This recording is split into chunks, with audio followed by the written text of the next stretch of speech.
In this election period, I see brothers declaring, if the ISD wants to arrest me for criticizing the PAP, let them. I'll face it, I'm not afraid. My advice, don't say that. As many of you know, I was detained without trial for 4 years and 4 months. Let me tell you what that actually means. To say it was painful will be an understatement. I had returned to Singapore with my wife and children to spend Hari Raya Idul Fitr with my mother and family. At the checkpoint, ISD officers stopped me. Then they asked me if I wanted to say goodbye to my family. They took me to Onred Road. From the beginning of interrogation, they shouted and screamed in my face. They demanded that I confess that I supported ISIS. I said I did not. I told them that I had only discussed ISIS because they were in the news fighting Bashar al-Assad. But they did not care.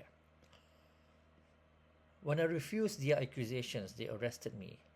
Solitary confinement in Changi Detention Center. The next day, I was chained, handcuffed, leg cuffed, blindfolded, and brought back to interrogation. They screamed again, demanding false confessions. I kept resisting.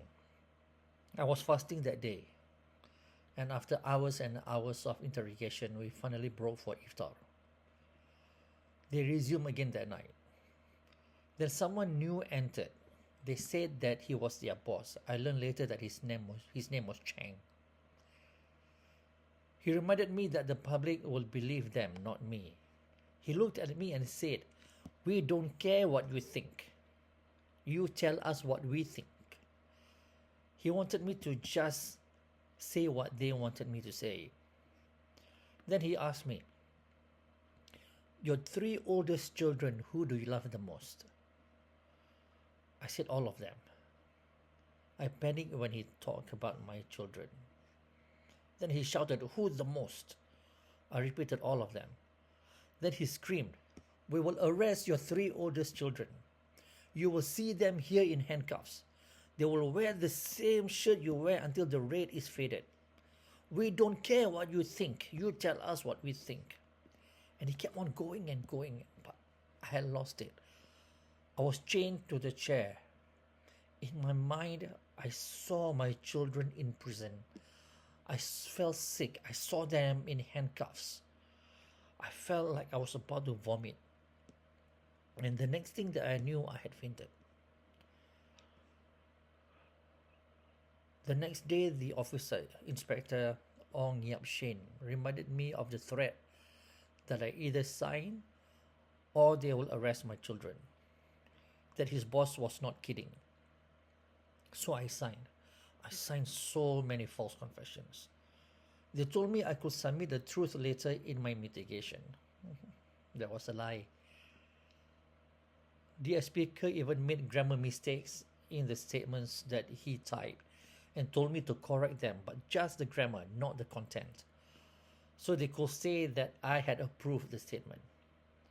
Another officer told me, whatever I say has to be congruent, and he put his hands that way, that it has to be congruent with what they think. If what I say is different from what they think, then that means I was being deceptive, and they will detain me. If it is the same, then I am telling the truth, and they will release me. It was sick. They made me sign statutory declarations of false confessions. When my wife issued a press statement to refute their claims, Chang came back to see me. He threatened to arrest her too. I was chained to the chair as he spoke of arresting my wife. I had to beg him to take it out on me instead. They told me I would be released early if I signed everything. That was another lie, but there was nothing else. I was in solitary confinement. I couldn't protect my family in any way. All I thought about at that time was just to be with my family so I can protect them from the ISD. I signed everything they wanted, but I held on to their lie. I had to have hope.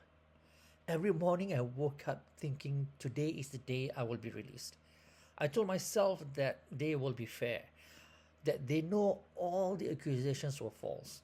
They got what they wanted. Every night I went to sleep disappointed. And the next day I will wake up thinking again that that will be the day they will release me. And that night I will go back to sleep knowing that did not happen. That went on for years. So, brothers and sisters, speak the truth, challenge their corruption and the abuse, but don't invite arrest. Don't hand yourself over to cruelty because that is what the ISA does. It is not law, it is not justice, it is not protection, it is coercion, it is control, it's violence, and we need to tell the truth about it. And may Allah keep all of you safe.